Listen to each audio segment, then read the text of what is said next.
अस्सलाम वालेकुम दोस्तों, मेरा नाम है अमार बिन अरशद और आप देख रहे हैं व्लॉग पाकिस्तान।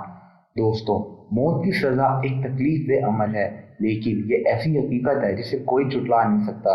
ये सज़ा संगीन जुर्म का इर्तिकाब करने वालों को दी जाती है। लेकिन दोस्तों, हम अपने बचपन से एक बात अक्सर ड्रामों और फिल्मों में देखते आए हैं कि जज साहब जब भी किसी मुलजिम को सज़ा देते हैं तो अपने पेन की निब तोड़ देते हैं।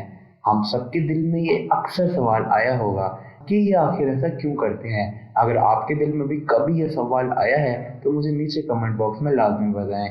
तो दोस्तों, जज साहब पेन की निब इसलिए नहीं तोड़ते कि वो पेन खराब हो जाता है या जज साहब को कोई नया पेन चाहिए होता है, बल्कि जो इसके पीछे वजह है मैं आपको बताता हूँ। ये रिवाज बरतानवी अदालतों में शुरू हुआ और ये रिवाज आज भी जारी है। इसकी कई वजूहत हैं, उनमें से एक ये है कि जो पेन किसी जिंदगी के खात्मे का फैसला करे वो किसी और फैसले में इस्तेमाल ना हो सके। दूसरी वजह यह भी बताई जाती है कि जब जज किसी को मौत की सजा सुना दे तो इस फैसले को दोबारा सोचकर तब्दील ना कर सके और वो फैसला हतमी फैसला बन सके।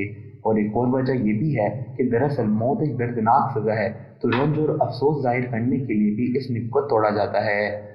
पेन की इस बेचारी निब को तोड़ने की वजह एक ये भी है कि जज साहब अपनी कुर्सी पर बैठकर कोई फैसला सुना दें तो इस पेन को तोड़कर इससे दूर रहा जाए और इस फैसले को याद करके वो शर्मिंदा ना हो सके, क्योंकि इसने जो भी किया वो कानून के मुताबिक था।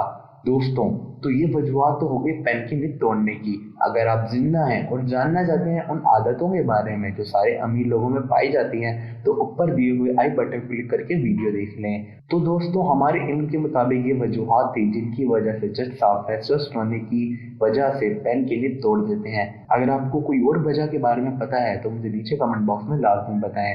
और अगर आपने अभी तक हमारा YouTube channel vlog Pakistan subscribe नहीं किया तो अभी जाकर हमारा यूट्यूब चैनल सब्सक्राइब कर लें ताकि आप कोई भी अपडेट मिस ना कर सके। आज की इस वीडियो में बस इतना ही। आपसे मुलाकात होती है अगली वीडियो में, तब तक के लिए अल्लाह हाफिज़ व नासिर।